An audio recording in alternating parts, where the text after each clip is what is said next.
Buenas tardes a todos. Gusto en saludarlos, mis hermanos. Pues tengo el privilegio de compartir la palabra con ustedes y pues les invito a comenzar a entrar en el tema abriendo nuestra Biblia, por favor. Vaya conmigo al Evangelio de San Juan para continuar con este tema dentro de la serie La vida y los milagros de Jesús.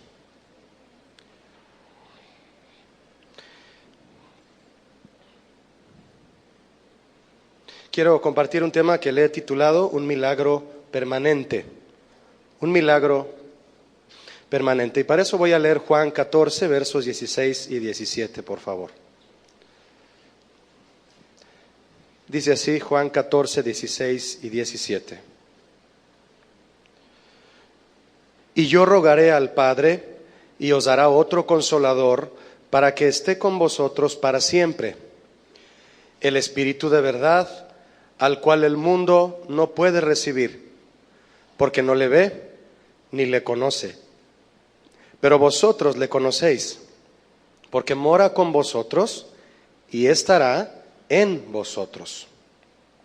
Un milagro permanente. Esto que usted leyó conmigo y todo el capítulo 14 de Juan nos describe una de las ocasiones más emotivas de Jesús con sus discípulos. Y esto es debido a que Jesús comenzó a compartir con ellos temas referentes a su partida. Ya se iba a ir, ya iba a ascender a los cielos y comenzó a hablar de este tipo de temas. Es muy importante hacer notar, mis hermanos, que antes de partir Jesús rogó al Padre, lo cual denota un clamor especial. Usted puede imaginarse al Maestro, al Hijo de Dios, rogando al Padre. Bueno, pues es que Él intercede por nosotros, por un milagro, para que sus discípulos no se quedaran solos. ¿Por qué? Jesús rogó al Padre que su iglesia no quedara sola en esta tierra cuando Él partiera, porque Él sabe y nos lo enseñó también, que separados de Él, ¿qué podemos hacer? Nada. Ni como iglesia en general podemos hacer algo, ni como miembros en particular. Separados de Jesús, tú y yo, ¿qué podemos hacer? Dime, nada. ¿En qué sentido lo dice? En el sentido de nuestra salvación.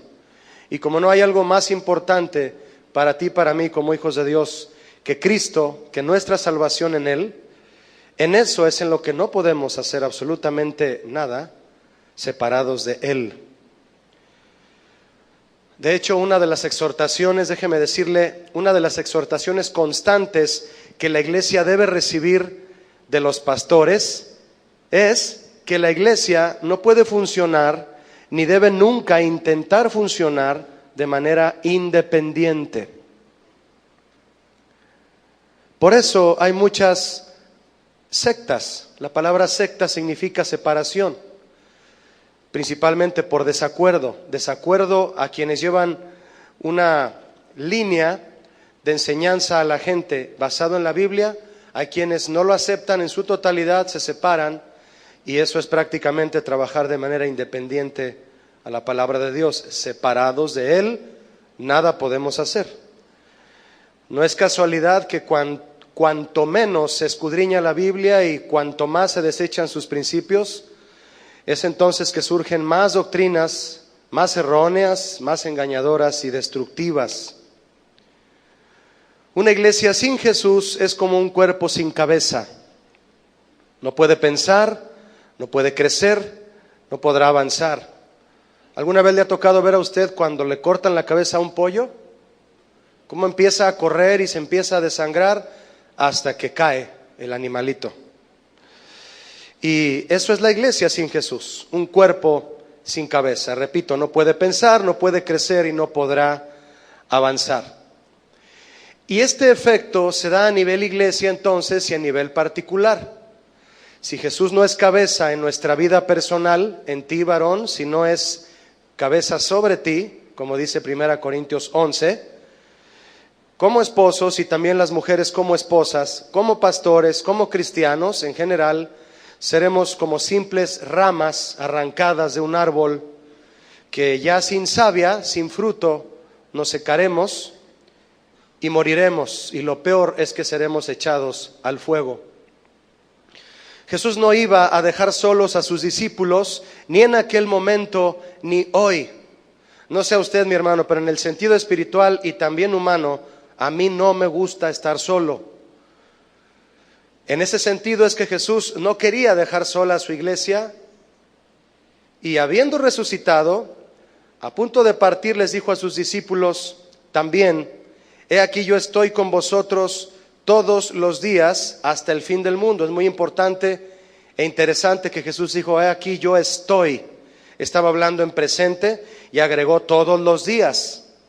Es decir, no dijo me voy y luego vendré, en el sentido de que iba a haber un hueco en la vida de los discípulos en donde quedarían solos. No, Jesús no permitió que sus discípulos quedaran solos un solo instante.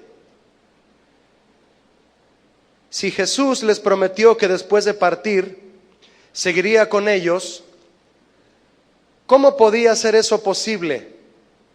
Que Él partiría, pero les prometió seguir con ellos. ¿Cómo es eso posible? Se iba a quedar con ellos, pero se iba a ir. ¿Cómo iba a ser eso una realidad? ¿Cómo prometió estar con ellos? Es precisamente por eso que Jesús rogó al Padre por un milagro. ¿Y cuál fue ese milagro que el Padre concedió a Jesús? Porque sí se lo concedió. Rogó al Padre y se lo concedió. El milagro era que no quedáramos usted y yo solos en esta tierra donde todo está de cabeza. Jesús dijo nuevamente en el verso que usted leyó conmigo: y yo rogaré al Padre y os dará otro consolador, para que esté con ustedes para siempre, para siempre. Es el Espíritu Santo, mis hermanos, a quien Jesús llama el Consolador. ¿Quién vendría después que Jesús se marchase para cuidar y para guiar a sus discípulos? ¿Cuántos necesitan que los cuiden y los guíen? ¿De verdad? Lo necesitamos. Usted se va a dar cuenta por qué un poco más adelante. Pero le pregunto, ¿sabía usted que el Espíritu Santo es un milagro que el Padre le concedió a Jesús? Él se lo concedió, le rogó y nos fue dado a nosotros. Jesús siempre pide en beneficio de su iglesia. Él la cuida y la sustenta, Él la santifica y la presenta ante el Padre, y la va a presentar sin mancha y sin arruga. Y la forma en que la está preparando, en que está con ella, en que la está guiando y capacitando, es por medio del Espíritu Santo. Hay cosas interesantes en este versículo, mi hermano, que no podemos dejar pasar. Algo muy especial es que dice: para que esté con vosotros para siempre. Cuando el Espíritu Santo fue derramado, bueno, pues eso hizo que el Espíritu Santo sobre las vidas de quienes lo han recibido es un milagro permanente. ¿Por qué? Bueno, lo veremos más adelante, entre tanto entremos al tema, pero se va a dar cuenta que el hecho de tener nosotros, en nosotros y con nosotros al Espíritu Santo, como dice Jesús, eso es un milagro constante. Otro detalle que hay en este verso, en las palabras de Jesús, es que al inicio Jesús dijo: y yo rogaré al Padre y os dará otro. ¿Por qué dice otro consolador? ¿Cuántos hay? ¿Por qué dice otro? Jesús es el consolador por excelencia de sus discípulos, de su iglesia. Y al decir que otro consolador sería enviado, se refiere a que el Espíritu Santo le daría continuidad al consuelo que Jesús trajo y le da a su iglesia. ¿Cuántos saben que Jesús consuela a su iglesia? ¿Por medio de quién lo hace? Del Espíritu Santo. Él es el otro consolador. El Padre también es otro consolador. Los tres lo son. Por eso dijo otro consolador. Muy importante eso. Jesús dijo a sus discípulos más adelante, y donde usted abrió su Biblia conmigo, en el verso 18 de Juan 14, Jesús les dijo, si lo quiere leer conmigo, con su lectura nada más, en silencio, dice: no os dejaré como huérfanos, vendré a vosotros. Huérfanos es dejarlos solos, sin respaldo, sin sustento, sin nada. No estamos solos, mi hermano, gracias a la intercesión de Jesús.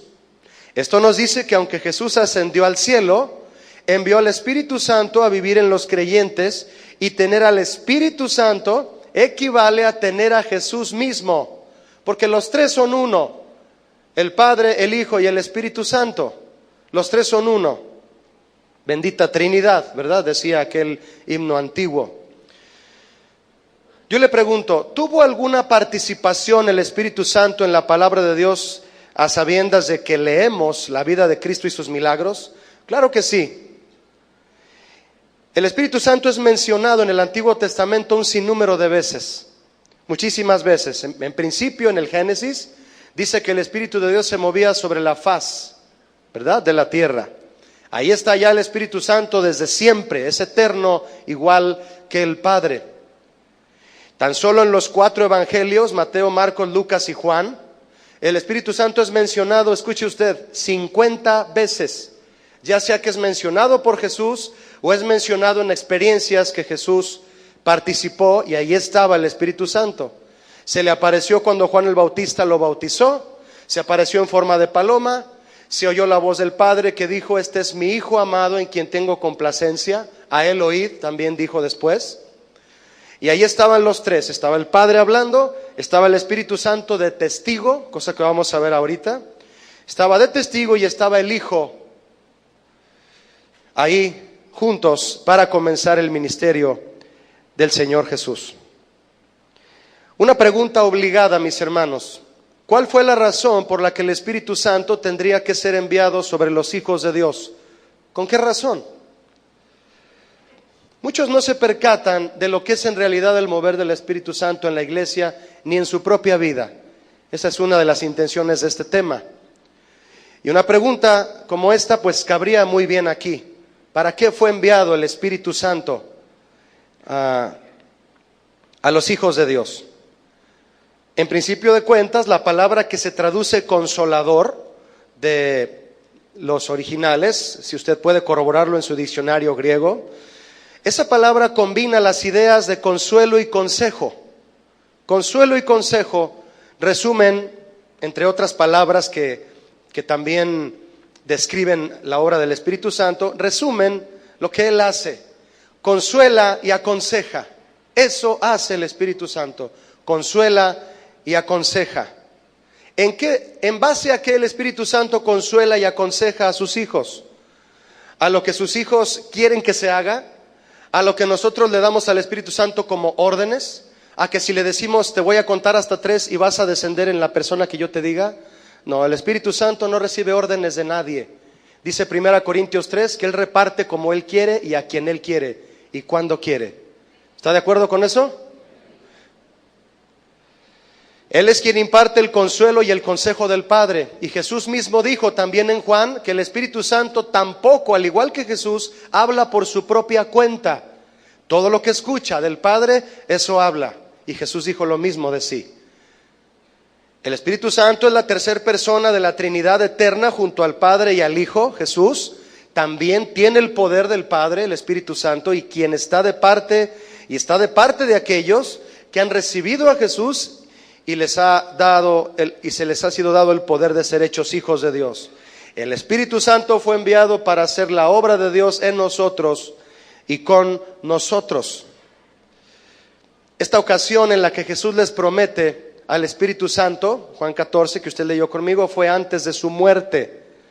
Después que resucitó Jesús, se apareció a sus discípulos e hizo algo glorioso sobre ellos. Por favor, acompáñeme, si es tan amable, a Juan 20, ahí donde está su Biblia abierta. Busque Juan 20, por favor, y vea lo que Jesús hizo a sus discípulos habiendo resucitado, ya con su cuerpo glorificado. Juan 20, 21. Lo voy a leer, ¿está listo? Hay lecturas muy importantes que quiero invitarle que usted los lea conmigo, otros usted los podrá leer en casa o comprobarlos en casa. Dice Juan 20, 21. Entonces Jesús les dijo otra vez. ¿Qué les dijo? paz a vosotros. ¿Cuántos tienen la paz de Jesús aquí? ¿Y si sabe de cuál paz hablo? La paz que sobrepasa, ¿qué? Todo entendimiento, la que ningún ser humano puede ni conseguir ni dar, solo Jesús. Como me envió el Padre, así también yo os envío. Y vea el 22, por favor. Y habiendo dicho esto, sopló y les dijo, ¿qué? Recibid el Espíritu Santo. Me encantó leer esto, mi hermano. Me llena de alegría leer este tipo de versículos. Mire, antes de irse, Jesús tenía que enviar a sus discípulos a hacer la obra del Padre en su lugar aquí en la tierra. ¿Qué fue lo que hizo Jesús cuando vino a la tierra? Traernos la salvación, traernos el Evangelio, traernos la vida eterna, dar su vida por nosotros, resucitar. Y esa fue su misión. Cuando Él ascendió a los cielos, Él sabía que alguien más tenía que continuar haciendo su misión. ¿Cuál es su misión? Predicar el Evangelio para perdón de los pecados y hacer discípulos a todas las naciones, bautizándolos en el nombre del Padre, del Hijo y del Espíritu Santo. ¿Y qué hizo Jesús precisamente antes de que ellos salieran a realizar la misión que Él les estaba dejando? Los llenó del Espíritu Santo. Ahora, esta es una misión que todos tenemos. Tú podrías decirme, Julio, yo no tengo el don para evangelizar. Yo puedo enseñar a los niños, puedo hacer muchas cosas para servir a Dios, pero no se me da mucho evangelizar. No tengo facilidad de palabra para refutar, para enseñar, etcétera. Déjame decirte, mi hermano, que la manera más poderosa de evangelizar es con tu propio testimonio. Por eso es que todos tenemos la responsabilidad de evangelizar. Si no lo puedes hacer hablando, tienes que hacerlo viviendo. ¿Cuántos están de acuerdo con esto? El apóstol Pedro le dijo a las mujeres casadas cuyos esposos no son cristianos, ¿qué les dijo? Ganen a sus esposos para Cristo. ¿Cómo? ¿Hablando y hablando y hablando? No, les dijo, gánenlos para Cristo por su conducta y sin palabras. Muéstrale a tu esposo que amas a Dios, mujer, y viceversa. La promesa es también para los varones que no se ha convertido su esposa. Gánala para Cristo por tu conducta sin palabras. Es la forma más poderosa de evangelizar, el testimonio. Pero hay que hablar del Evangelio, ¿verdad? Tú puedes invitar a alguien a la iglesia, el Señor hace la obra en su vida y estás haciendo la obra de Cristo en la tierra que Él comenzó, pero ascendió a los cielos y alguien tiene que hacerla. ¿Y qué les da a sus discípulos Jesús antes de salir a trabajar en la obra tan importante que es evangelizar? Llenarlos del Espíritu Santo. El Espíritu Santo es la presencia misma de Dios en nosotros y en todos los creyentes. Nos ayuda a vivir como Dios quiere y a edificar la iglesia de Cristo sobre la tierra. Eso hace el Espíritu Santo, entre otras cosas que yo le voy a compartir aquí y que va a ser solamente una pequeña parte, mi hermano. Estudiar al Espíritu Santo lleva muchísimo tiempo, es toda una materia en la Biblia y yo solamente le voy a compartir algunas verdades. Para hacer la obra de Dios necesitamos la dirección y el poder y la gracia del Espíritu Santo. Si tratamos de hacerlo en nuestras fuerzas, vamos a fallar. Somos propensos a fallar. Necesitamos una guía, necesitamos un patrón, necesitamos un GPS, espiritualmente hablando. Nos perderíamos. Por eso Jesús no nos quiso dejar solos y quiere que dependamos de Él. Jesús sopló entonces sobre sus discípulos y les dijo, reciban al Espíritu Santo. Esto fue, mis hermanos, un adelanto. Fíjese qué interesante que los discípulos recibieron la gloria del Espíritu Santo antes de que viniera el día de Pentecostés. Por eso Jesús les dio un adelanto. Como tenía que prepararlos, sabía que no podían ellos salir a trabajar en la obra sin el Espíritu Santo y por eso les dio este adelanto. Adelanto de lo cual experimentarían los creyentes en el día de Pentecostés, que después de haber recibido el Espíritu Santo ese día, salieron a predicar y se esparcieron por todos lados a hablar de Cristo. Claro, con el poder del Espíritu Santo es posible. Pentecostés significa 50. Es el día número 50 después de la Pascua, contando a partir del segundo día de esa fiesta. Ese día se manifestó el Espíritu Santo sobre los cristianos Fueron llenos, hablaron en lenguas, se comunicaron con Dios, recibieron guía, recibieron capacitación y salieron a trabajar gozosos sirviendo a Cristo. Y Cristo ya no estaba. Estaba en ellos, ¿quién? El Espíritu Santo. Así es como Jesús hizo posible que su iglesia continuara. Y tiene que continuar. Nosotros somos en la actualidad la iglesia de Cristo y tenemos que caminar guiados y llenos del Espíritu Santo. ¿Cuántos lo quieren así? Mire, conforme vaya el tema avanzando, usted se va a dar cuenta lo glorioso que es lo que el Espíritu Santo hace en nosotros y por nosotros. Cuando Jesús sopló, se asemeja al soplo que el Señor dio en la nariz de aquel hombre, el primer hombre, Adán. El hombre no tuvo vida hasta que Dios sopló en su nariz. Eso lo diferencia al hombre de los demás seres creados en la tierra. Ningún animal tiene el Espíritu de Dios. A ningún animal le fue dado vida en la forma en que Dios se la dio al hombre. La palabra espíritu significa soplo en griego, neuma. Esa palabra simboliza entonces lo que Jesús hizo, solo que a diferencia de la vida que recibió Adán, recibió la vida para vivir humanamente en la tierra. La vida que Jesús sopló sobre sus discípulos era la vida eterna. La vida eterna. Todos aquí estamos vivos. Todos aquí tenemos vida natural, pero no todos tienen vida eterna. No todos tienen vida espiritual dentro de sí, y esa solo es a través del Espíritu Santo en ti y en mí. Jesús, hablando a sus discípulos, abrió la puerta a las verdades del Espíritu Santo. Una puerta de muchas verdades. Yo solo le voy a compartir a lo mucho 4, que después los apóstoles continuarían enseñando a la iglesia. Pablo, por ejemplo, enseñó verdades acerca del Espíritu Santo cruciales para la vida del cristiano. Una de ellas extremadamente importante. ¿Gusta leerla conmigo? Le invito, está en Romanos 8:16. Esto sí, le invito a que lo lea junto conmigo, por favor, porque es crucial, es muy trascendental asimilar esto. Romanos 8:16, lo voy a leer, dice así: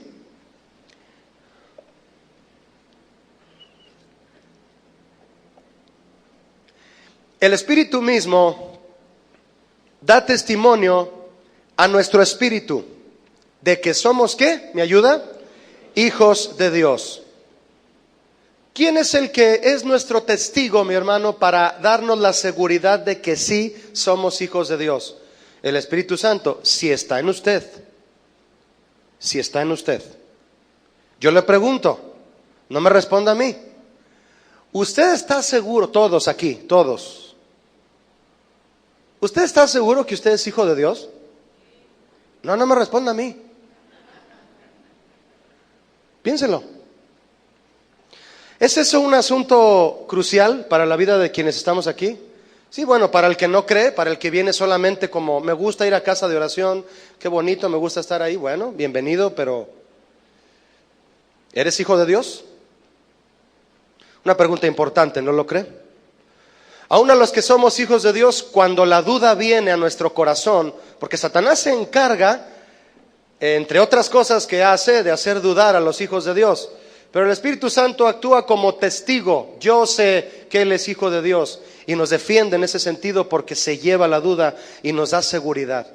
Cuando la duda viene a tu corazón o venga a hacerte pensar que no le perteneces al Señor, el Espíritu Santo es tu testigo. Él te va a asegurar si eres hijo, que eres hijo de Dios. Dice la Biblia en otro pasaje que Él es las arras de nuestra salvación, de nuestra herencia, la garantía. La palabra arras significa enganche. Tú y yo vamos a vivir una vida eterna con Dios. Bueno, los que tengan pensado irse al cielo, ¿lo tienen en la agenda? ¿Sí? Bien. Tú y yo vamos a vivir una vida eterna con el Señor. Los que creemos, vamos a verlo. Hay que creer para ver. Vamos a vivir una vida eterna con Él. Y la prueba de que vamos a tener vida eterna es el Espíritu Santo en ti y en mí. Por eso Él es las arras. El Señor nos lo dio y quien lo ha recibido, el Espíritu Santo, es una pequeña muestra de que sí somos salvos. Son verdades, mi hermano, gloriosas que tenemos que asimilar para ver la vida cristiana desde el ángulo correcto, y el Espíritu Santo nos lleva a eso.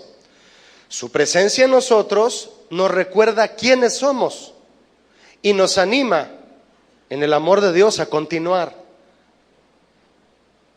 Respecto a esta misma verdad, Pablo enseñó a los Gálatas el siguiente versículo, escúchelo. Y por cuanto sois hijos, Dios envió a vuestros corazones el Espíritu de su Hijo, el cual clama, Abba Padre. Abba Padre Abba es un vocablo que provoca que la palabra Padre se diga en un aspecto muy cariñoso, muy cercano, como papi o como papá, en un sentido occidental, ¿verdad? Si lo podemos traducir para entenderlo, eso es Abba Padre. El Espíritu Santo mencionado aquí en Gálatas, que es el Espíritu de Jesús, lo llevó a él, a Jesús, y nos lleva a nosotros a clamar Abba Padre. ¿Qué significa eso? Que es por medio del Espíritu Santo que tú y yo podemos tener una relación con el Padre muy de cerca, como sus hijos, y Él como nuestro Padre. Eso es muy importante. Fíjate, esa es otra verdad del Espíritu Santo. Nos lleva a tener una relación tan cercana con el Padre que le podemos decir papá. Eso es glorioso, no sé para usted, para mí sí. Otra verdad, mis hermanos, del Espíritu Santo está en Romanos 8:14, muy importante también si la quiere leer conmigo. Esta también es trascendental. 8:14. Porque todos los que son guiados por el Espíritu de Dios, ¿me ayuda en voz alta? Estos son hijos de Dios. Ahora, esta verdad va totalmente unida a la anterior. Por un lado, el Espíritu Santo es mi testigo de que yo soy hijo de Dios, y me da esa seguridad. Pero por otro lado, cuando yo permito que el Espíritu Santo guíe mi vida y me comporto como es correcto en el carácter de Cristo, si Él me guía lo puedo lograr. Eso demuestra a los demás que realmente soy hijo de Dios. ¿Has notado a una persona quien tú puedas traer a tu mente ahora, de quien tú has dicho en un momento dado, esta persona se comporta como un hijo de Dios? ¿Has dicho alguna vez eso de alguien? Yo sí, de muchas personas. He visto cómo se comportan, cómo tratan a su esposa, que vienen a la iglesia con fidelidad, pero también a través de sus hijos me doy cuenta que son buenos hombres o mujeres en su casa, dan testimonio, una comunicación entre ellos como todo. No te queda otra más que decir, esa persona es un hijo de Dios. Eso resulta, mis hermanos, de ser guiados por el Espíritu de Dios. Entonces, mire, si es una verdad que un hijo de Dios es aquel a quien el Espíritu Santo guía, entonces es una verdad también que quien ignora al Espíritu Santo y no hace lo que Él guía, esa persona no es un hijo de Dios. No lo es. Muchos son los rasgos que caracterizan a alguien que es un cristiano verdadero, un hijo de Dios, un nacido de nuevo. Pero una muy importante que nos caracteriza o nos debe caracterizar es que le rogamos en todo momento al Padre que nos guíe con su Espíritu Santo. ¿Por qué? Porque somos propensos a fallar, porque solos no podemos, porque para tomar decisiones muchas veces, muchas, nos equivocamos. Y cuánto más en aquellas decisiones en las que tiene que ver y demostrar a los demás que tenemos una relación con Dios. No podemos decidir solos. El rey David pedía al Señor en uno de sus salmos, le decía de la siguiente manera: enséñame, Señor, a hacer tu voluntad, porque tú eres mi Dios y tu buen espíritu me guíe a tierra de rectitud. ¿Quién lo va a guiar? ¿A quién le pedía guía el rey David? Al Padre, que lo guiara su Espíritu Santo. La guía del Espíritu Santo en la vida de un hijo de Dios es un milagro permanente. Si a partir de hoy, porque el ayer ya pasó, si a partir de hoy tú ruegas que tu vida sea guiada por el Espíritu Santo y comiences a caminar en rectitud como David lo pedía, de aquí hasta que Cristo venga, tú te esfuerzas a ser sensible a la voz del Señor, a estar apegado a la Biblia. Si tú te esfuerzas, tú vas a terminar siendo un milagro que comenzó a partir de hoy. No hay milagro más grande que la transformación de una mente pecadora a ser una mente regenerada. Y eso el Espíritu Santo, mis hermanos, nos da la capacidad de poder entrar en esa rectitud para caminar la vida cristiana. Otra pregunta obligada: ¿cómo es que el Espíritu Santo nos guía a la voluntad del Señor? En el sentido práctico, porque muchos quieren entrar al sentido práctico de estas cosas. Está bien, es bueno, porque el sentido práctico lo vivimos a diario. Estamos en esta tierra, somos de carne y hueso. El Señor Jesús dijo, si también me quiere acompañar a Juan 14:26. Juan 14:26, por favor. Acompáñeme rápidamente. El Señor Jesús dijo: mas el Consolador, el Espíritu Santo, a quien el Padre enviará en mi nombre, Él os enseñará, ¿me ayuda? Todas las cosas. Y os, ¿me ayuda? Recordará todo lo que yo os he dicho. Esto es grandioso, mire. Jesús prometió a los discípulos que el Espíritu Santo los ayudaría a recordar ¿qué? Lo que Él les enseñó. Bien. Esta promesa, mire, tan solo esta promesa de que el Espíritu Santo es quien enseña y recuerda lo que Jesús enseña, lo que Jesús habló, asegura la validez del Nuevo Testamento. Los discípulos fueron testigos de la vida y las enseñanzas de Jesús. Yo puedo imaginarme a Mateo, a Lucas y a Juan, quienes anduvieron con Jesús. De los 4 evangelistas, ellos son quienes anduvieron con Jesús. Yo me los puedo imaginar, o se los puede usted imaginar con un pergamino y con una pluma anotando todo lo que Jesús hacía y decía. Yo más bien me puedo imaginar a Mateo escribiendo el evangelio que él escribió, con la ayuda del Espíritu Santo recordándole todo lo que Jesús enseñaba, de manera que al redactarlo presentó la vida de Jesús como un reportaje certero. Y luego tenemos a Lucas y luego tenemos a Juan. Marcos no fue un discípulo de Jesús, fue el evangelio más pequeño, con tendencias a los gentiles, su evangelio, pero está dentro de los 4. La veracidad de los evangelistas es eso, mis hermanos, es una verdad que nadie puede refutar. Tú puedes leer en 3 distintos evangelios la misma experiencia de Jesús, no todas están a veces en los 4 evangelios. ¿Qué le quiero decir con esto? El Espíritu Santo, habiendo traído a su mente y a la hora de estar escribiendo y redactando los evangelios, hace que los evangelios sean una verdad y hablen de Jesús desde 4 perspectivas diferentes. Mateo habla de Jesús igual que Lucas, igual que Juan, igual que Marcos, pero los 4 nos presentan una perspectiva diferente y los 4 nos hacen ver que Jesús es una realidad, que vino a la tierra, que anduvo con sus discípulos, que sanó, que hizo milagros, que murió, que resucitó y ascendió a los cielos. ¿Cuántos creen eso? Y que vino en carne y hueso y nació de una virgen. ¿Cómo tú y yo nos enteramos de eso? Por la guía del Espíritu Santo, dictándoles a estos hombres lo que tenían que escribir. De esa forma es que el Espíritu Santo nos guía a nosotros. Hay 2 cosas en este pasaje que tú leíste conmigo de Marcos 14:26. Vamos a examinarlas un poquito. La primera es cuando dice, Él nos enseñará.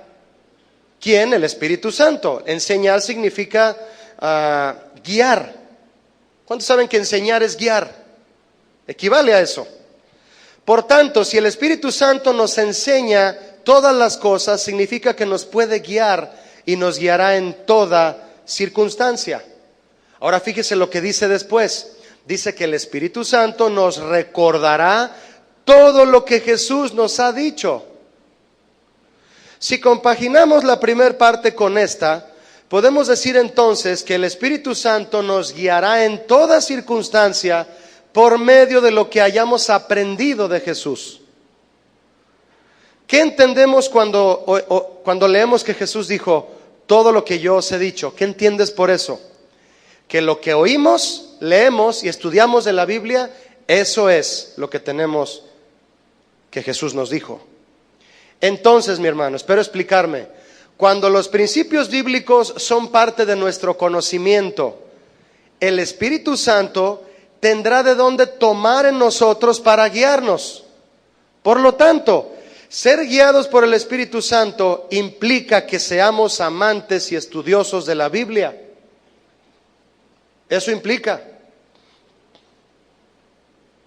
Al estudiar la Biblia podemos confiar en que el Espíritu Santo plantará la verdad en nuestra mente, nos convencerá de la voluntad de Dios y nos la recordará cuando nos apartemos de ella. En el momento difícil, en la prueba, en aquella circunstancia, al momento de una decisión que tú sabes que no puedes decidir tan sencillamente. ¿Quién cree usted que llevó al desierto para ser probado a Jesús? Dice Mateo 4 que lo llevó el Espíritu Santo. Lo guió en cada prueba, Él lo llevó a la prueba, lo guió en cada prueba, lo fortaleció y lo sacó victorioso. Es el Espíritu Santo quien nos va a guiar al propósito de Dios, nos va a preparar, nos va a fortalecer y nos puede sacar victoriosos. ¿Cuántos desean eso? ¿Todos aquí? Yo recuerdo una caricatura, creo que mi esposa me la envió y me quedó muy grabada. Y es una caricatura en donde un hombre está postrado orando, arriba de él hay una nube y está postrado pidiendo y rogando, Señor háblame, Señor guíame, Señor háblame, Señor guíame, y está pidiendo, Señor háblame, Señor guíame, y de repente se ve que de la nube sale una mano grandota y le da una Biblia. ¿Me expliqué? ¿Cómo es que nos guía el Espíritu Santo? A través de lo que nosotros aprendemos y asimilamos y guardamos en nuestra mente que Jesús haya hablado. ¿De dónde sale lo que Jesús habla? De estudiar y leer su palabra. Tú podrías decirme, Julio, yo quisiera estudiar más la Biblia, pero por causa de mi trabajo, mi negocio, no he podido meterme a un instituto. Pero déjame decirte que cuando le mostramos al Señor hambre de su palabra, Él nos abre espacios de tiempo. Pero mientras tanto podemos aprovechar sabiamente nuestro tiempo. Tú puedes hacer un diario devocional donde leas una palabra en la Biblia y que se grabe en tu corazón, para que en el momento en que llega la prueba, surge esa palabra, no tu pensamiento, no tu opinión, no tu propia resolución. Surge esa palabra en tu mente y te acuerdas de la promesa, te aferras a esa promesa y sales adelante en aquello que tenías que decidir certeramente. Poniendo la Biblia en audio. Tú puedes estar trabajando ahora y estar poniendo la Biblia en audio. Siempre se graba algo, siempre. Predicaciones mientras manejas, mientras trabajas, si es posible. De muchas maneras, no tenemos pretexto para no apegarnos a la palabra de Dios y estarla metiendo en nuestra mente y en nuestro conocimiento, porque la fe viene por el oír. Mientras oyes, te llenas, tu fe crece. Y a la hora del problema, del conflicto, de la enfermedad, vas a saber qué hacer cristianamente, espiritualmente, no solo humanamente. La resolución humana puede llegar inmediato. Tú decides, piensas, se te ocurre algo, haces una llamada, pides prestado, lo que sea, se arregla. La resolución del Señor tiene que venir después de que tú clamas y le dices, Señor, estoy en un aprieto, ayúdame. Somos cristianos, ¿no? ¿O no somos? Dependemos de Él, mis hermanos. Y el Espíritu Santo vino a eso. Vino a guiarnos, vino a consolarnos, a fortalecernos, exhortarnos y edificarnos. Eso es lo que Él hace en nosotros. Es un milagro permanente en nosotros. Entonces, de muchas formas podemos avanzar en el conocimiento de la Biblia de tal manera que a la hora del conflicto, circunstancia o situación especial, el Espíritu Santo traerá a nuestra memoria lo que hemos aprendido y entonces tomaremos decisiones acertadas. Si tú estás esta tarde aquí a punto de tomar una decisión en algo, con quién te vas a si le vas a decir que sí al que te dijo que si te casas con él o con ella, si le vas a decir que sí al que te ofreció un trabajo donde te pagan el doble del que tienes ahorita. No te vayas a ir a ese trabajo solo porque te pagan el doble. Se me quedan viendo muy raro, así como, entonces, ¿por qué, pastor? ¿Usted cree que un trabajo donde te ofrecen el doble de sueldo, ya por eso es voluntad de Dios? No, no me dicen nada. ¿Ya por eso es voluntad de Dios? Es que no están convencidos, mi hermano. Pues yo se lo digo. Todos aceptan el trabajo donde más te ofrecen dinero. Nadie pregunta, Señor, ¿es el trabajo correcto? Probablemente Él te pueda decir, no. Pero señora, ya me pagan el doble que acá. Pues agarra este. ¿Por qué? Él sabrá. Quiere tratar contigo, quiere que seas administrado. Él sabe que te va a hacer daño el dinero. Te quiere cuidar. ¿O no, mis hermanos? No lo contriste al Espíritu Santo. Él es el que le está diciendo qué es lo que usted debe decidir. En una ocasión iba yo con mi hija tiene 8 años, hace unos meses. Íbamos en el carro, creo que íbamos ella y yo solos, y ella iba volteando hacia la calle y me dice, papá, ¿cuál es el carro que te gusta más? Y yo empecé pues a jugar con ella, ¿verdad? Íbamos muy a gusto en la camioneta que Dios nos dio, y vamos, y le dije, mira, esa camioneta me gusta mucho, hija. Sí, ¿cómo se llama? Ya le dije la marca y todo, hasta le dije cuántos cilindros tenía, toda la ficha técnica se la dije. Y me dice, ¿y por qué no te la compras?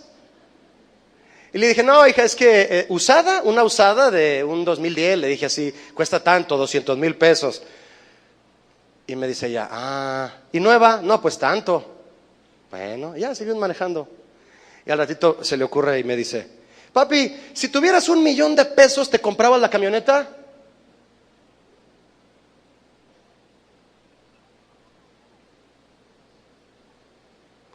Muchos creen que por tener el recurso ya es voluntad de Dios dar el paso. Y no es así, mis hermanos. Yo tengo un amigo que es pastor en este país, y él vendió una propiedad que tenía y empezó a hacer unos ahorros para comprar una casa para su familia. Ya tenía ahorros de tiempo y tenía eso en mente. Dios le habló claramente y le indicó que invirtiera ese dinero en el terreno que debía comprarse para la iglesia y empezar a construirla. Y él renta una casa. ¿Puede usted creer que Dios sea capaz de pedirnos eso? ¿Y cuándo es cuando nos equivocamos en decisiones tan trascendentales como esa? Cuando no somos guiados por el Espíritu Santo. Son muchas las personas que se acercan a preguntar qué hacer en ciertas circunstancias.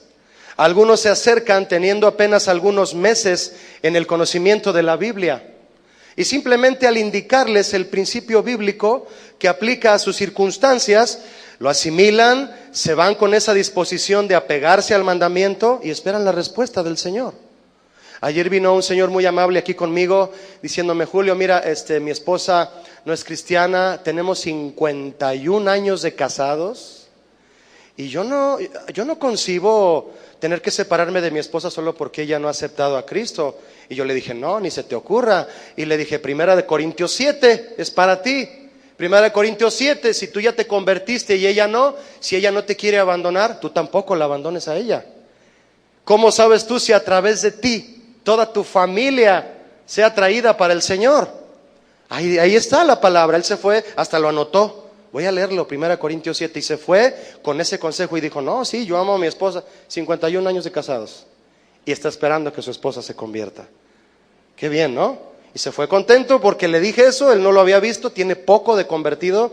Así se va mucha gente.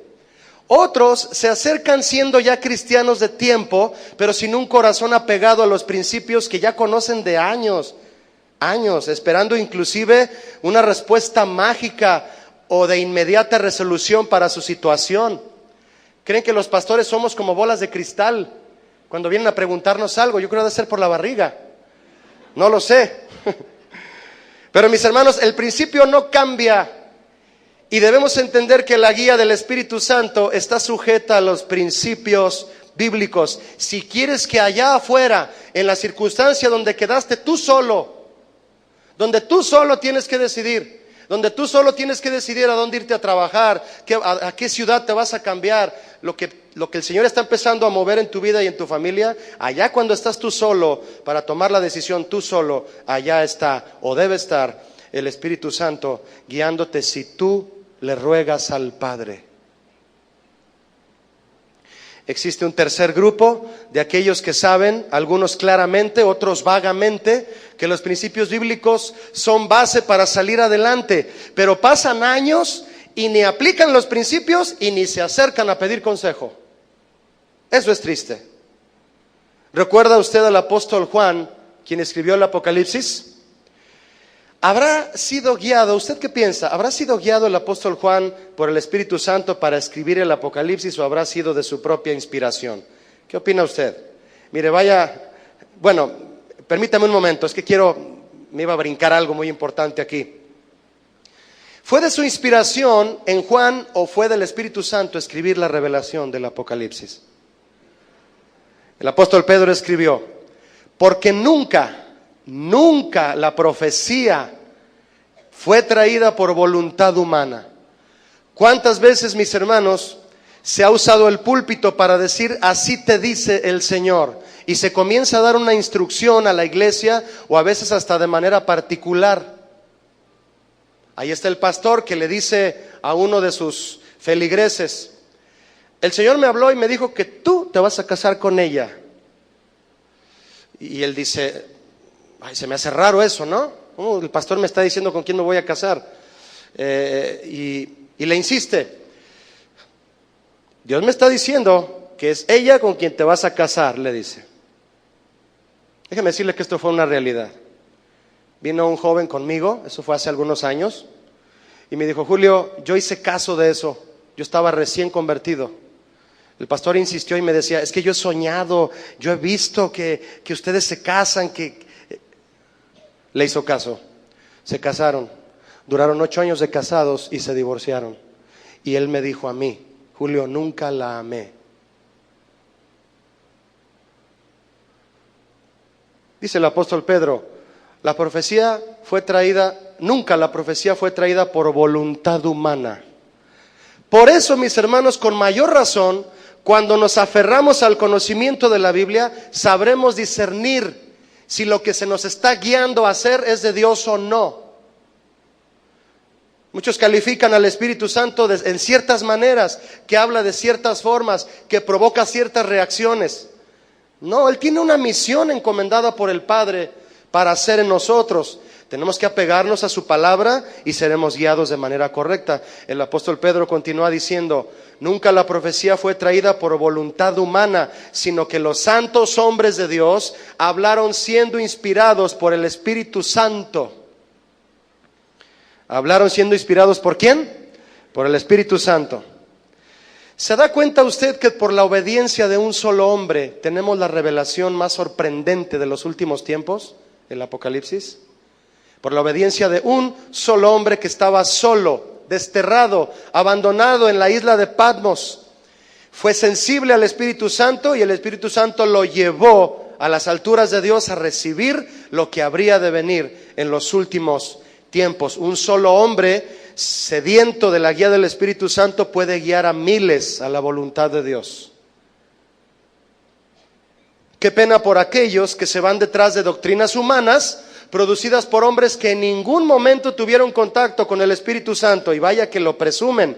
Es como el logotipo de sus profecías, el Espíritu Santo. Muchas de ellas son doctrinas no solo erradas en el sentido espiritual, sino también moral, desquiciadas y depravadas, y aún así se atreven a decir que el Espíritu Santo los guió. Vaya conmigo, si es tan amable, a Apocalipsis 4, acompáñeme. Apocalipsis 4, versículo 2, por favor. 4:2.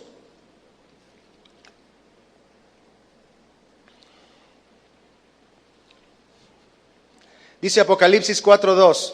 ¿Lo tiene? ¿Listos? Y al instante yo estaba ¿en qué? ¿Me ayuda? en el Espíritu. ¿Qué significa eso? Bueno, continúa diciendo, y he aquí un trono establecido en el cielo, y en el trono uno sentado. ¿A quién cree usted que vio Juan en el trono? A Jesús. Le pregunto, ¿quién lo llevó a ver a Jesús? El Espíritu Santo. Después que Juan dijo, yo estaba en el Espíritu, es entonces que comenzó a describir todo lo que vio con detalle. La expresión, mis hermanos, en el Espíritu, Juan la mencionó 4 veces en el libro del Apocalipsis. En 4 pasajes de este libro dice en el Espíritu, yo estaba en el Espíritu. Y eso significa que el Espíritu Santo le daba una visión a Juan, mostrándole las situaciones y acontecimientos que él no podía ver con sus ojos humanos. Juan no estaba teniendo una astroproyección, no estaba haciendo yoga, ni estaba fumando nada. El Espíritu Santo lo estaba guiando. Él es la tercera persona de la Trinidad. Y es una verdad. ¿Cuántos lo creen? Imagina el desastre doctrinal si Juan hubiera escrito el Apocalipsis de su propia inspiración. Hay cientos de libros que dicen ser la Biblia, que dicen ser el libro de Dios. Usted puede pensar en uno en este momento. Y con tan solo el hecho de que pongan a Cristo en un sentido como de profeta, como de ángel, el Espíritu Santo ya no estuvo ahí. Ahí sí hubo otra cosa, no sé qué habrán hecho estos hombres para escribir aquellas cosas. El Espíritu Santo guió a Juan en un orden perfecto a la voluntad de Dios, y así nos puede guiar a nosotros. Vea lo que dice el verso 1, si es tan amable, de Apocalipsis 4. Después de esto miré, y he aquí una puerta abierta en el cielo, y la primera voz que oí, como de trompeta, hablando ¿con quién? Conmigo. ¿Cuántos quieren que Dios les hable? Sí. Dijo, ¿qué me dijo? Dice Juan, sube acá y yo te mostraré las cosas que sucederán después de estas. El Espíritu Santo guió a Juan a la puerta correcta. ¿Cuántas veces tú has tocado una puerta o varias puertas para ver cuál es la correcta? Buscas un trabajo, por ejemplo, y sabías, de alguna forma Dios te da a entender, si estás buscando que Él te guíe, claro, Él te da a entender que no es por ahí. ¿Y cuántas veces tú has llegado a casa y has dicho, estoy seguro que el Señor no me quiso dar ese trabajo, es por algo? Y luego vas y metes solicitud a otro lado. O en otras situaciones, tocas puertas. Las puertas son símbolo de entrar a algo nuevo y diferente. Dios quiere que entremos por la puerta correcta. Todo lo que Juan vio y recibió fue a través de la puerta que Dios le proveyó. La puerta que Dios le mostró, la que Dios le abrió.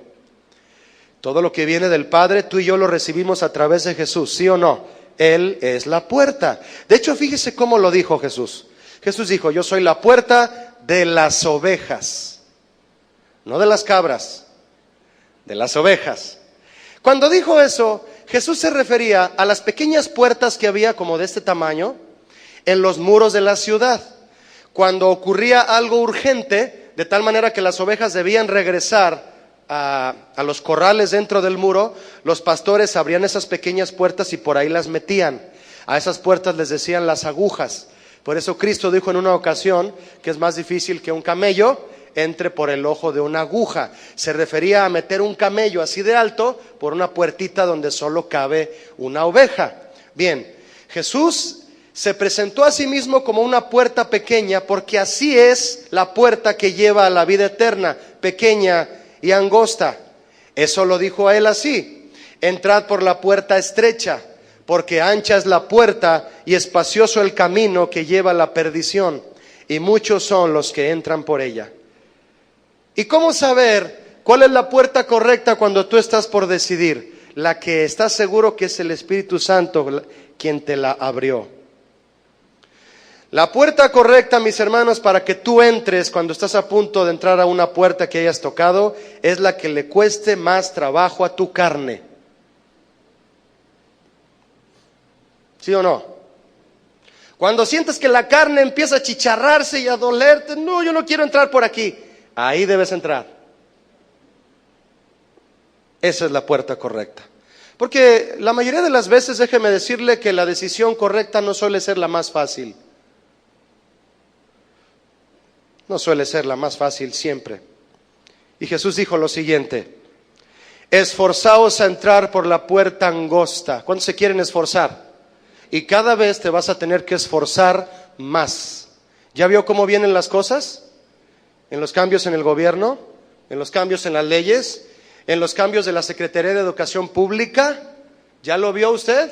¿Sí ve las noticias?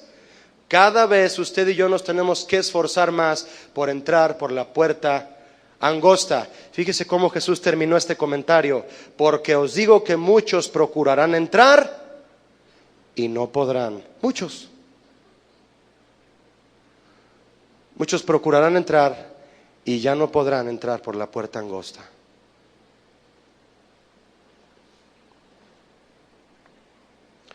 Aquella puerta por la que al pasar la carne muere, esa es la puerta indicada.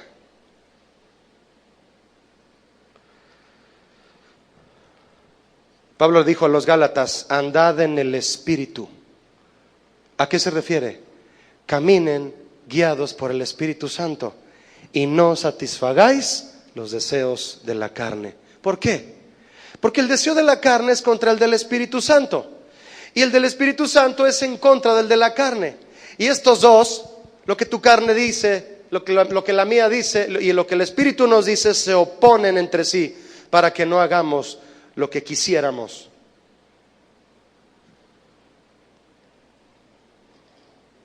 Una pregunta, mis hermanos. Cuando estamos siendo guiados por el Espíritu del Señor, ¿cuál cree usted que sea la razón por la que a veces no escuchamos su voz? ¿Por qué Él no nos habla o porque no ponemos atención? ¿Me expliqué o no? Es bueno orar y decirle: Señor, háblame. Pero es muy especial decirle: Señor, enséñame a oírte. Muchos ayunan y el ayuno es válido todavía. Es válido y es actual ayunar para saber qué decisión tomar en ciertas circunstancias. Muchos lo hacen. Yo estoy seguro que un padre por su hijo enfermo puede ayunar. Un padre que no ha conseguido trabajo en un año puede ayunar. ¿Para qué es el ayuno? Muchos piensan que ayunar es para hacer que Dios responda a lo que uno quiere. No, ayunar es para hacer que esta carne se haga sensible y escuchar lo que Dios quiere decirnos. ¿Me explico o no, mis hermanos? No escuchamos la voz de Dios porque no nos habla o porque no lo atendemos. Yo estoy seguro que es porque no lo atendemos. Gran parte de las decisiones que tomamos equivocadamente es debido a que pasamos por alto la autoridad sobre nosotros. A los seres humanos nos cuesta reconocer la autoridad. Tenemos la tendencia a ser independientes. Yo te pregunto, ¿qué es aquello que tiene la máxima autoridad sobre ti? ¿Tu opinión, los mandamientos del Señor, o tu resolución o tu interpretación propia de sus mandamientos, de Él? Solo bajo autoridad seremos guiados y decidiremos correctamente. En el versículo 1 de Apocalipsis 4 hay otras palabras con las que el Padre se dirige. El que está sentado en el trono se dirige a Juan, lo vas a ver ahí, y dice: sube acá y yo te mostraré las cosas que sucederán después de estas. ¿Ya lo leyó? Al final del verso 1, sube acá y yo te mostraré las cosas que sucederán después de estas. Gracias al Espíritu Santo, Juan pudo ver las cosas desde arriba, desde la perspectiva celestial. Mis hermanos, cuando vivimos apegados al consejo bíblico, nuestra perspectiva mejora, vemos las cosas más claras y decidimos de manera correcta. ¿Recuerda usted a Asaf en el Salmo 73 cuando guste leerlo? Es un hombre que se descuidó en su relación con Dios en cierto momento y comenzó a escribir producto de su amargura y empezó a decir: Señor, mira a los impíos cómo tienen todo, no tienen congoja, no tienen problemas, tienen todo, y yo que te sirvo, ¿qué me has dado? Y llega un momento en que el salmo avanza y avanza y avanza y llega hasta a los versículos del final y dice Asaf: hasta que entré en el santuario de Dios entendí el fin de ellos. Cuando tú regresas al consejo de la Biblia, mi hermano, puedes ver las cosas más claras. Decidimos correctamente, decidimos de manera espiritual. El Padre le dijo a Juan: sube acá, Juan, si te quedas allá abajo no me vas a entender lo que yo quiero darte. No te quedes en tu perspectiva terrenal, ven y sube conmigo y te mostraré las cosas que yo quiero que tú sepas. Pablo les dijo a los colosenses: si ya resucitaron con Cristo, si ya son hijos de Dios, si ya son cristianos, si ya han sido regenerados por la palabra de Dios, busquen las cosas de arriba, donde está Cristo, sentado a la diestra de Dios. Pongan la mira en las cosas de arriba, no en las de la tierra, porque han muerto o debemos morir a las cosas de la tierra, y nuestra vida está escondida con Cristo en Dios. Amén. Mis hermanos, ¿a cuántas personas he conocido en la iglesia? Que los he visto descuidar su compromiso con Dios por su trabajo, por sus actividades seculares, por hacer amistades con incrédulos. Se enfrían y finalmente quedan enredados en asuntos terrenales y en relaciones sociales y sentimentales con las que comprometen su vida espiritual. Dejaron de mirar hacia arriba, se desesperaron y tomaron decisiones en lugar de esperar lo que Dios tenía para ellos. Si tú estás a tiempo, regrésate.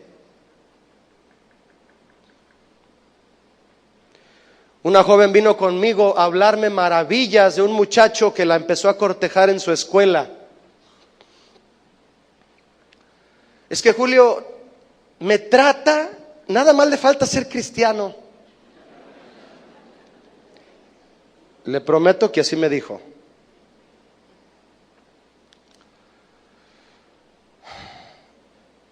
Ya me presentó a sus papás, todo, ya. Y estoy seriamente pensando aceptar su proposición. ¿De qué? De ser su novia. Yo le dije: ¿te puedo hacer una pregunta? Sí, y le dije: ¿tú eres salva? ¿Eres hija de Dios? Sí. ¿Estás segura? Sí. Entonces eres cristiana. ¿Sí? Entonces tienes al Espíritu Santo. ¿Sí? ¿Él es salvo? No. ¿Es cristiano? No. ¿Tiene al Espíritu Santo? No. Imagínese esa unión.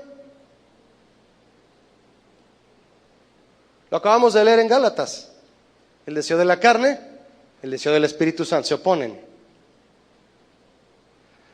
¿A cuántos? Mire, me ha tocado, hermano, tengo 13 años aquí en Casa de Oración, y los que he conocido en otro lugar, sí he visto parejas casarse que no fue en la voluntad de Dios. Y después, ¿a cuántas personas he visto enfriarse y tomar decisiones precipitadas? Se enredan y se pierden.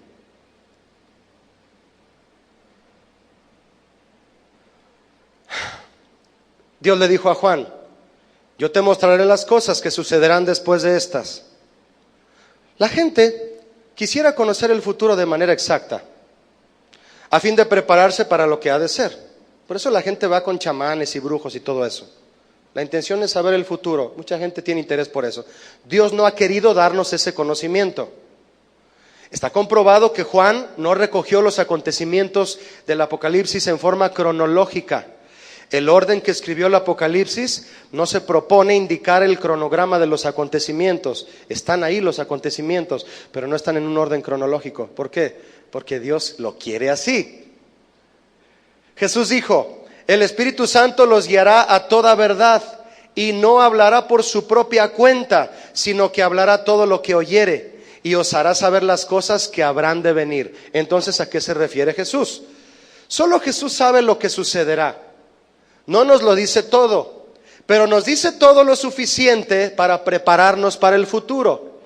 Dios sabe lo que sucederá y como Él estará con nosotros en todo momento, si vivimos obedeciéndole, no debemos de temer. ¿Me expliqué o no, mis hermanos? No es necesario que conozcamos el futuro para tener fe en Dios. Debemos tener fe en Él para estar seguros acerca del futuro. Eso es lo correcto. Y en aquellos momentos de flaqueza, entre tanto Cristo viene por su iglesia, el Espíritu Santo nos ayuda en nuestra debilidad. Eso dijo Pablo a los Romanos en 8:26. Y el Espíritu Santo nos ayuda cuando somos débiles. Otra verdad y la última que le quiero compartir acerca del Espíritu Santo. Jesús enseñó esta verdad también.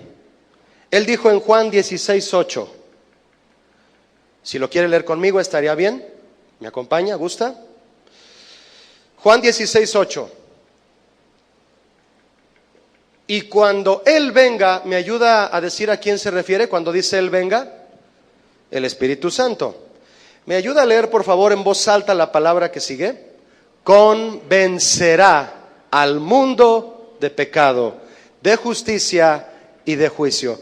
¿Quién es el que convence? El que le hace ver a una persona y lo hace recapacitar y arrepentirse de su pecado. ¿Quién? ¿Me ayuda? El Espíritu Santo. Usted, hermana, si usted acostumbra a decirle a su esposo, apártate de mí, pecador. Si acostumbras tú decirle a tu esposo que es un pecador y que debe arrepentirse, deja de insistir, porque no eres tú quien lo va a convencer. ¿Es quién? Tú solo debes de orar que el Señor lo toque y demostrarle que eres hija de Dios, y viceversa a los varones. El Espíritu Santo nos convence de pecado, nos muestra la justicia de Dios y anuncia que Dios juzgará la maldad. Mi hermano, le pregunto, ¿es trascendental y crucial o no que el Espíritu Santo esté en nosotros? Sí lo es. ¿Cómo de que no? Y es solamente esto una parte pequeña de todo lo que Él hace, hermano. Mire, el profeta Samuel ungió al rey David en medio de sus hermanos para ser rey. Cuando guste leerlo es 1 de Samuel 16. Dice el pasaje en 1 de Samuel que cuando derramó todo el cuerno de aceite sobre David, Samuel, dice claramente, y el Espíritu de Jehová vino sobre David. Yo leo esto y ahora me explico por qué escribió tantos cantos tan hermosos. Los salmos. ¿Por qué hizo tantas estrategias de guerra victoriosas? ¿Por qué guió al pueblo de Israel en una de las etapas de mayor paz para el pueblo de Dios? Porque David era un hombre lleno del Espíritu de Jehová. Desde ese día vino y lo llenó. Ahora bien, David era un hombre conforme al corazón de Dios, pero no porque nunca haya cometido errores, ¿verdad que no? Sino porque se dejó guiar por el Espíritu del Señor, quien lo llevaba siempre a arrepentirse de sus pecados. Siempre se arrepentía. Por eso era un hombre conforme al corazón de Dios, porque siempre que pecaba, siempre se arrepentía. Y pedía perdón de una manera, mi hermano, que a ti y a mí me ha tocado salmos de David en donde él pide perdón. Aunque cometió errores graves, sabía muy bien lo que era más valioso en su vida. Y precisamente después de arrepentirse, al no haber atendido la voz de Dios y desviarse, pararse en un balcón, ver a una mujer desnuda, traerla, mandar traerla, acostarse con ella, embarazarla y matar a su marido, vino el profeta, vino la palabra, vino la confrontación por el Espíritu Santo que usó al profeta a decirle: David, tú eres ese hombre con quien Dios está molesto por lo que hiciste. ¿Te das cuenta de lo que hiciste, David? Fue tanto la congoja y la preocupación de David que cayó postrado en el palacio, boca abajo, cara a tierra, a pedir perdón y a escoger entre dos disciplinas que Dios le dio a escoger. En el Salmo 51 está toda la declaración que David escribió de acuerdo a cómo se sentía por esos errores que cometió, gravísimos. Yo puedo imaginarme, mi hermano, permítame imaginarme al Señor volteando la cara al pecado que cometemos porque Él se ofende. ¿Cuántos saben que se ofende Dios cuando pecamos? Imagine al Señor, permítame por favor hacer esta alegoría. Imagine al Señor en su trono diciéndole a David: David, qué decepcionante lo que acabas de hacer. ¿Cómo es posible que te acostaste con una mujer casada, mataste a su esposo y cometiste esas barbaridades? Me da vergüenza, no sé qué decir de ti, David. Y yo creo que David, volteando, empieza, por lo que describe el Salmo 51, corre con sus sacerdotes y les dice: vamos a ofrecer sacrificio a Dios porque le he fallado, y había que pedir perdón por los pecados. Entonces David sale al patio, me lo imagino, y empieza a morderse las uñas y a decir: traigan un animal para el sacrificio. Me siento mal, no sé qué tengo, necesito el perdón de Dios. Viene el animal para el sacerdote, ahí atento, lo degolla, la sangre, todo en el sacrificio, y David se sigue sintiendo igual. En el inicio del Salmo 51 dice algo contundente, mis hermanos. Dice: mi pecado está siempre delante de mí. ¿Dónde está nuestro pecado, mis hermanos? Siempre delante de nosotros. ¿Somos pecadores? ¿Sí o no? Mi pecado está siempre. ¿Cada cuándo? Siempre delante de mí. Y David, acongojado, ya se consumió el animal y él se siente igual. No siente que Dios lo ha perdonado y Dios molesto con él. ¿Esos son tus sacrificios, David, para que yo te perdone? Y David sigue sacrificando. Traigan otro, traigan todas las ovejas que puedan. Me siento mal, ¿qué hago para sentirme bien? Y dice el Salmo 51 abajo: tú no quieres holocausto, Señor, no quieres sacrificios que yo te daría. Lo que quieres es un corazón contrito y humillado. Cuando David escribe eso, yo me lo imagino habiendo entendido. Paren los sacrificios, párenlos. Paren de hacer cosas. Ya sé lo que quiere el Señor. Quiere mi corazón contrito y humillado. Y cuando comenzó la oración, mi hermano, acongojado por lo que había hecho, fíjese lo que le pidió al Señor. Está en el Salmo 51, cuando usted guste leerlo. Oraba clamando a Dios y le dijo lo siguiente. Y quiero invitarle que se imagine cómo estaba David cuando se lo dijo: Señor, no me eches de delante de ti. Yo le pregunto a usted, ¿alguna vez usted se ha sentido mal por fallarle a Dios? ¿Qué tanto? ¿Qué tanto? José le respondió a la esposa de Potifar cuando quería acostarse con él: ¿cómo haría yo este grande mal contra Dios y contra tu marido? Grande mal ahí es una palabra que significa lastimar el corazón de Dios. A David le estaba pesando, mi hermano, que le había fallado a Dios, y le rogó. Imagínese a Dios diciéndole: David, ahorita no te quiero ver.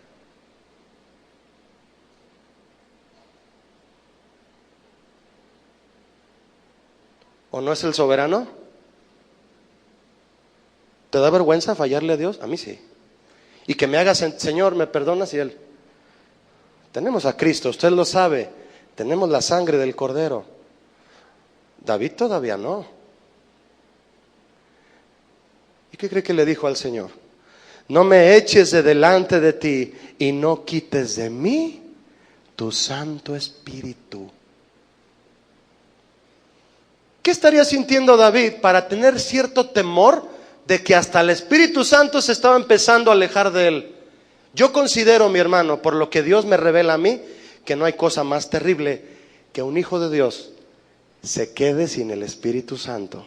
Saúl el rey, cuando se obstinó en desobedecer a Dios, dice claramente también en el capítulo 16 de 1 de Samuel, que el Espíritu de Jehová se apartó de él. Le dijo: ahí nos vemos. Eres un desobediente, eres un obstinado, no escuchas, no obedeces. Y dice claramente que un espíritu demoníaco vino a tomar control de él.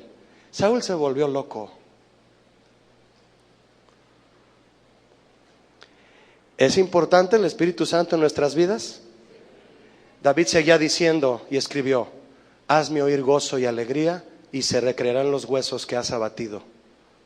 Imagina, hermano, cómo se sentía. Vuélveme el gozo de tu salvación y tu espíritu, y un espíritu noble me sustente. Estaba acabado David. ¿Y qué pidió? No me quites tu Santo Espíritu.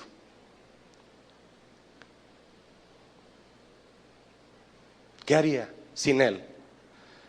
Y termina diciendo: entonces enseñaré a los transgresores tus caminos y los pecadores se convertirán a ti. Entonces, y entonces te agradarán los holocaustos, las ovejas y el buey que yo te pueda ofrecer. Entonces, David anhelaba lo que era más valioso para él y le decía al Señor: no me lo vayas a quitar. ¿Qué hay que hacer para recibir al Espíritu Santo, mis hermanos?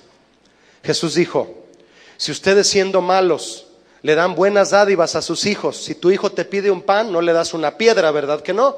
Si te pide un vaso de leche, no le vas a dar una víbora, ¿verdad que no?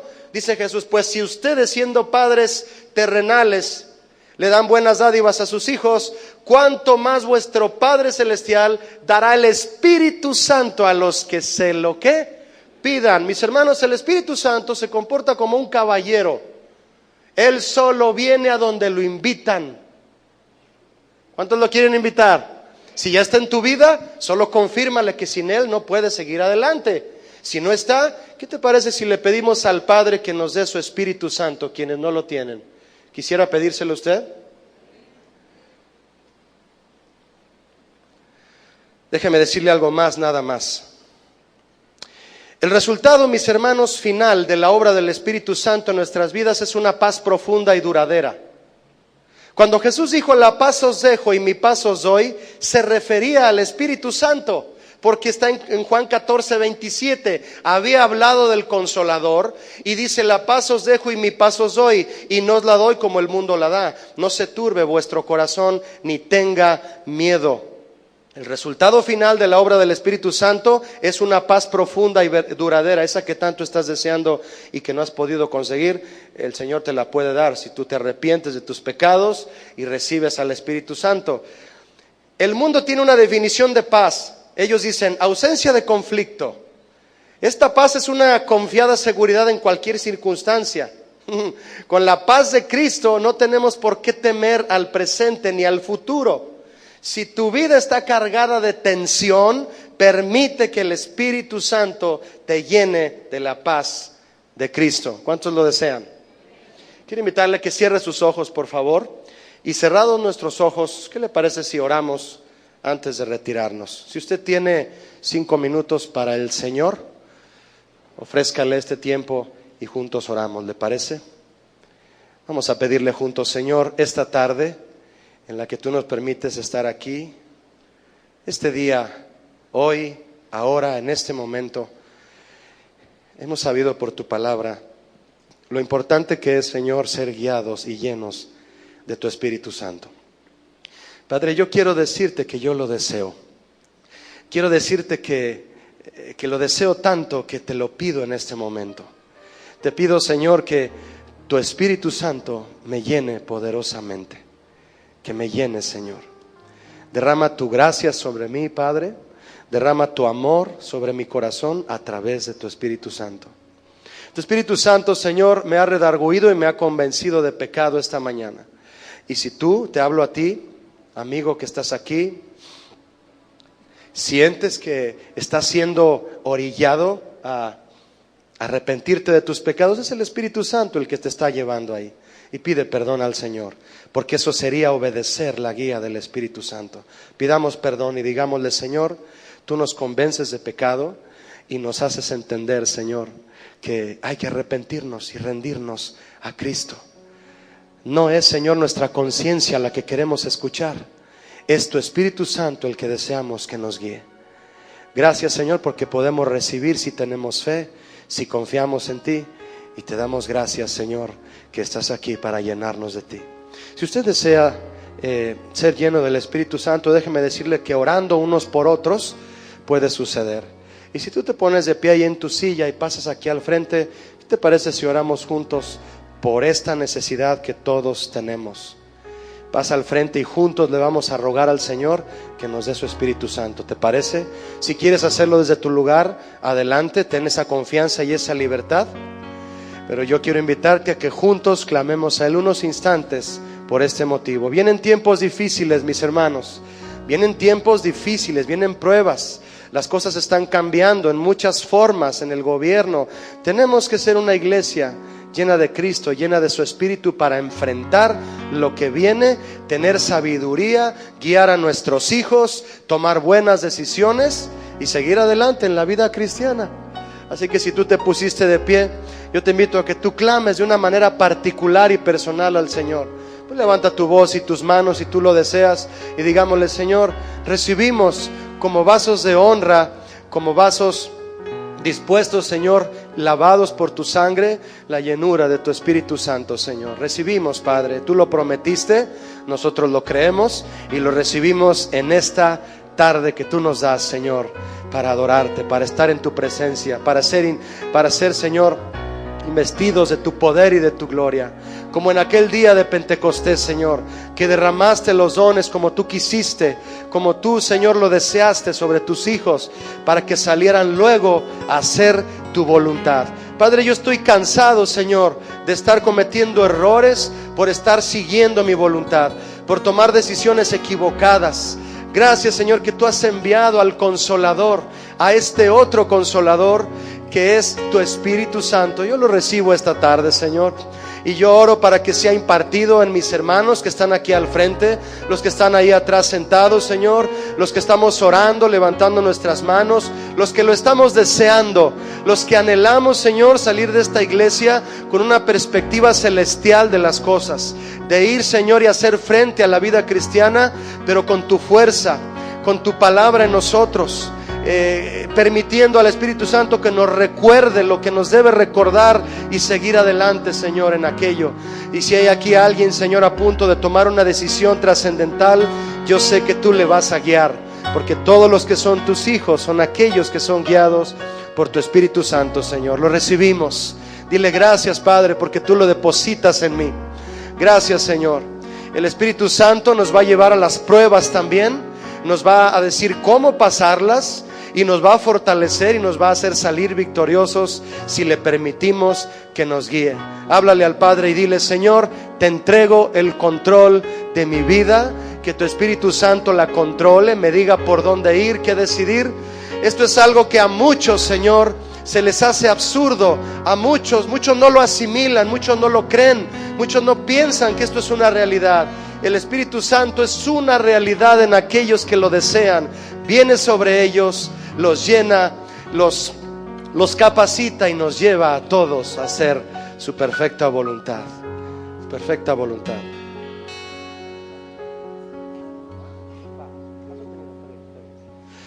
Yo necesito tu mano sobre mí. Dile conmigo: yo necesito tu Espíritu en mí.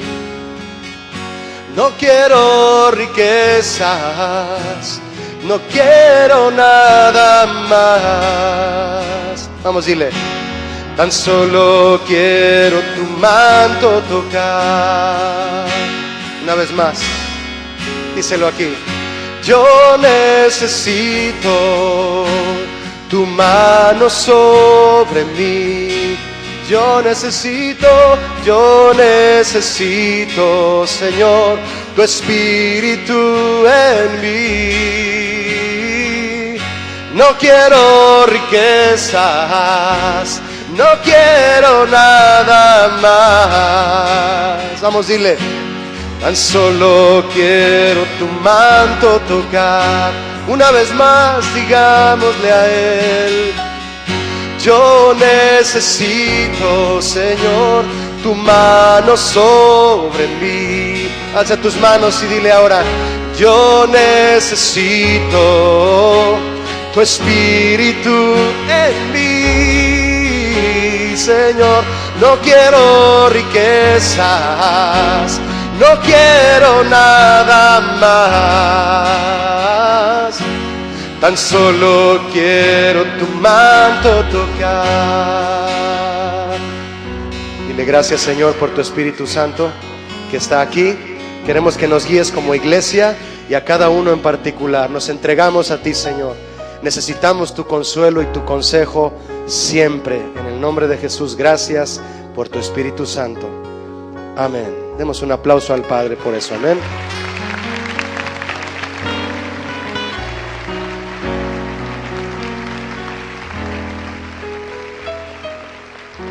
Dios les bendiga, que estén muy bien.